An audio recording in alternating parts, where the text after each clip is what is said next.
വിശുദ്ധ യോഹന്നാൻ എഴുതിയ സുവിശേഷം 13-ാം അധ്യായം. ശിഷ്യന്മാരുടെ പാദം കഴുകുന്നു. ഈ ലോകം വിട്ട് പിതാവിന്റെ സന്നിധിയിലേക്ക് പോകാനുള്ള സമയമായി എന്ന് പെസഹ തിരുനാളിന് മുമ്പ് യേശു അറിഞ്ഞു. ലോകത്തിൽ തനിക്ക് സ്വന്തമായുള്ളവരെ അവൻ സ്നേഹിച്ചു, അവസാനം വരെ സ്നേഹിച്ചു.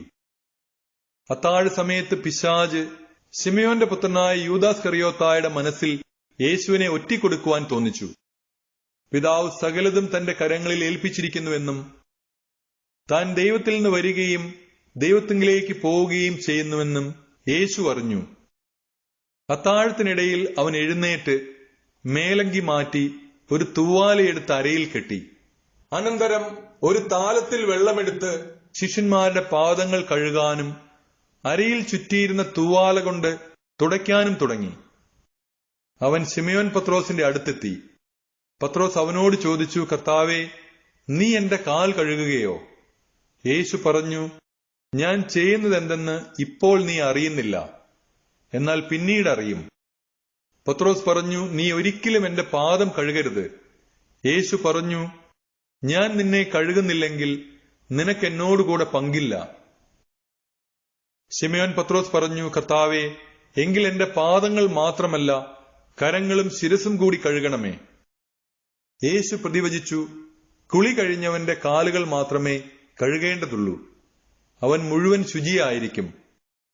നിങ്ങളും ശുദ്ധിയുള്ളവരാണ്, എന്നാൽ എല്ലാവരുമല്ല. തന്നെ ഒറ്റിക്കൊടുക്കുന്നവൻ ആരാണെന്ന് അവൻ അറിഞ്ഞിരുന്നു. അതുകൊണ്ടാണ് നിങ്ങളിൽ എല്ലാവരും ശുദ്ധിയുള്ളവരല്ല എന്ന് അവൻ പറഞ്ഞത്. അവരുടെ പാദങ്ങൾ കഴുകിയതിനു ശേഷം അവൻ മേലങ്കി ധരിച്ച് സ്വസ്ഥാനത്തിരുന്ന് അവരോട് പറഞ്ഞു, ഞാൻ എന്താണ് നിങ്ങൾക്ക് ചെയ്തതെന്ന് നിങ്ങൾ അറിയുന്നുവോ? നിങ്ങൾ എന്നെ ഗുരു എന്നും കർത്താവെന്നും വിളിക്കുന്നു. അത് ശരി തന്നെ. ഞാൻ ഗുരുവും കർത്താവുമാണ്.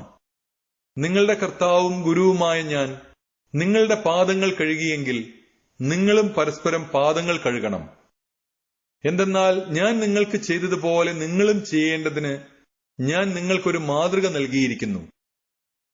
സത്യം സത്യമായി ഞാൻ നിങ്ങളോട് പറയുന്നു, ഭൃത്യൻ യജമാനേക്കാൾ വലിയവനല്ല, അയക്കപ്പെട്ടവൻ അയച്ചവനേക്കാളും വലിയവനല്ല.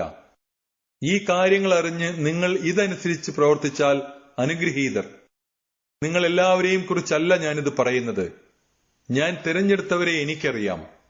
എന്റെ അപ്പം ഭക്ഷിക്കുന്നവൻ എനിക്കെതിരെ കുതികാലുയർത്തി എന്ന തിരുവെഴുത്ത് പൂർത്തിയാകേണ്ടിയിരിക്കുന്നു. അത് സംഭവിക്കുമ്പോൾ ഞാൻ തന്നെ എന്ന് നിങ്ങൾ വിശ്വസിക്കേണ്ടതിനാണ് സംഭവിക്കുന്നതിന് മുമ്പ് തന്നെ ഞാൻ നിങ്ങളോട് പറയുന്നത്. സത്യം സത്യമായി ഞാൻ നിങ്ങളോട് പറയുന്നു, ഞാൻ അയക്കുന്നവനെ സ്വീകരിക്കുന്നവൻ എന്നെയാണ് സ്വീകരിക്കുന്നത്. എന്നെ സ്വീകരിക്കുന്നവൻ എന്നെ അയച്ചവനെ സ്വീകരിക്കുന്നു. യൂദാസിന്റെ വഞ്ചനയെക്കുറിച്ച് ഇത് പറഞ്ഞപ്പോൾ യേശു ആത്മാവിൽ അസ്വസ്ഥനായി. അവൻ വ്യക്തമായി പറഞ്ഞു, സത്യം സത്യമായി ഞാൻ നിങ്ങളോട് പറയുന്നു, നിങ്ങളിൽ ഒരുവൻ എന്നെ ഒറ്റിക്കൊടുക്കും. അവൻ ആരെപ്പറ്റി പറയുന്നു എന്നറിയാതെ ശിഷ്യന്മാർ ആകുലചിത്തരായി പരസ്പരം നോക്കി.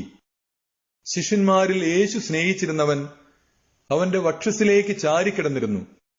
ശിമയോൻ പത്രോസ് അവനോട് ആംഗ്യം കാണിച്ചു പറഞ്ഞു, അവൻ ആരെപ്പറ്റി പറയുന്നു എന്ന് ചോദിക്കുക.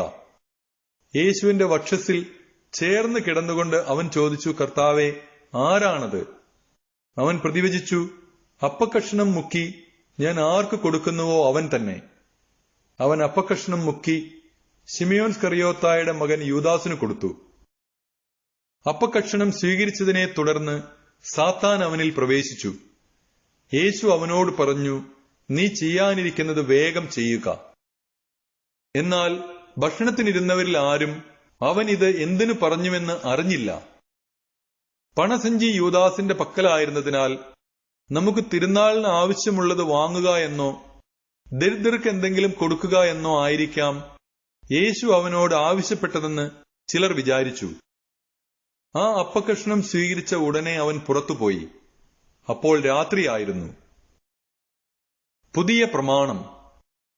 അവൻ പുറത്തുപോയി കഴിഞ്ഞപ്പോൾ യേശു പറഞ്ഞു, ഇപ്പോൾ മനുഷ്യപുത്രൻ മഹത്വപ്പെട്ടിരിക്കുന്നു, അവനിൽ ദൈവവും മഹത്വപ്പെട്ടിരിക്കുന്നു. ദൈവം അവനിൽ മഹത്വപ്പെട്ടുവെങ്കിൽ ദൈവം അവനെ തന്നിൽ മഹത്വപ്പെടുത്തും, ഉടൻ തന്നെ മഹത്വപ്പെടുത്തും. എന്റെ കുഞ്ഞുമക്കളെ, ഇനി അല്പസമയം കൂടി ഞാൻ നിങ്ങളോട് കൂടെ ഉണ്ടായിരിക്കും. നിങ്ങൾ എന്നെ അന്വേഷിക്കും.